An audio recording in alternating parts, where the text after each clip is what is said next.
And what I'm going to do now is I'm going to look at this side stand.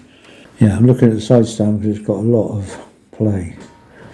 And as I say, sometimes it's okay at the moment because I've tightened it up as much as possible, but because there's so much play, the stop rubber misses the frame, goes under the frame, and the whole thing disappears under the silencer. Then when you stop, you know it's very difficult. You can't get the side stand down because you can't find it. So I'm going to have a look at that. I'm going to take the thing off and then see if there's like a circular shim that goes around the bolt, and I'm going to replace that and see if that will tighten the play up. Right, yeah, so inside the end of the side stand is this sleeve which fits in there, and there's quite a bit of play there. You can see that. So I've got a new sleeve, and there's still some play, but nothing, not as big as, certainly nothing like as big as the one I took out.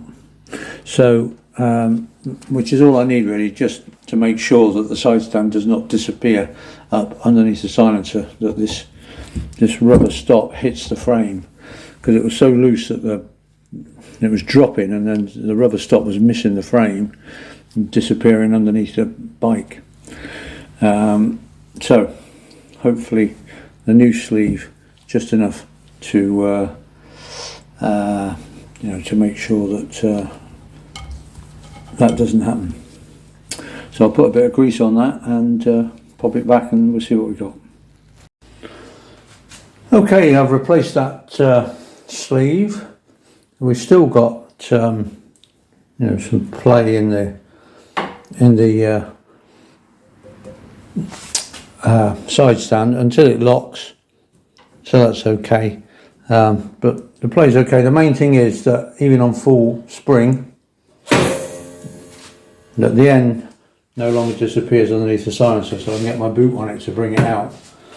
That's the trouble, because before you flick it up and that it's on a strong spring, and bang, it disappear under, and you couldn't get it down again without a lot of fiddling about. So a simple little thing like that, but it's very annoying. So that's all sorted. Good.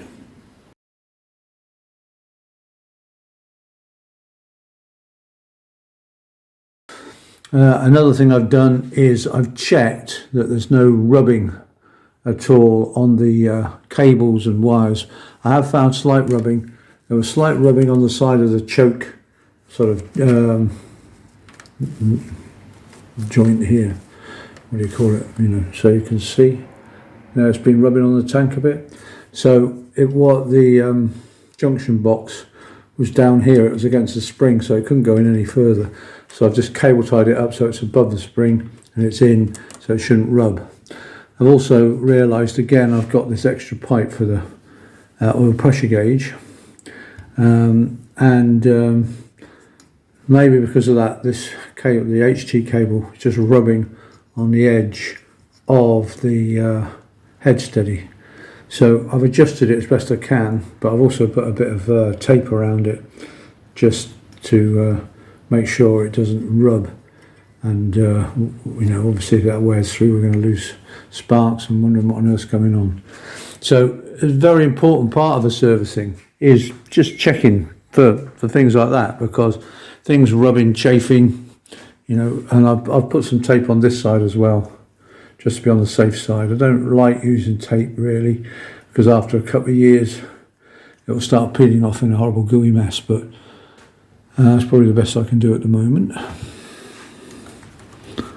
Yeah, you see this is a proper cable cover, which I'm making sure on this on the throttle is on the, goes over the, come on focus, it covers the edge of this bracket, so it just gives us that bit of extra.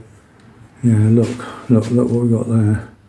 Look, oh go on, focus. Look, there's a little groove there. That's probably been rubbing on the edge of the tank. Right, that's the throttle cable. So I'm probably going to move that extra, which is supplied, comes with the cable nicely. I'm going to move that there And I don't think it's actually so bad there. That's obviously the place where it's rubbing most, so I'm going to move that there.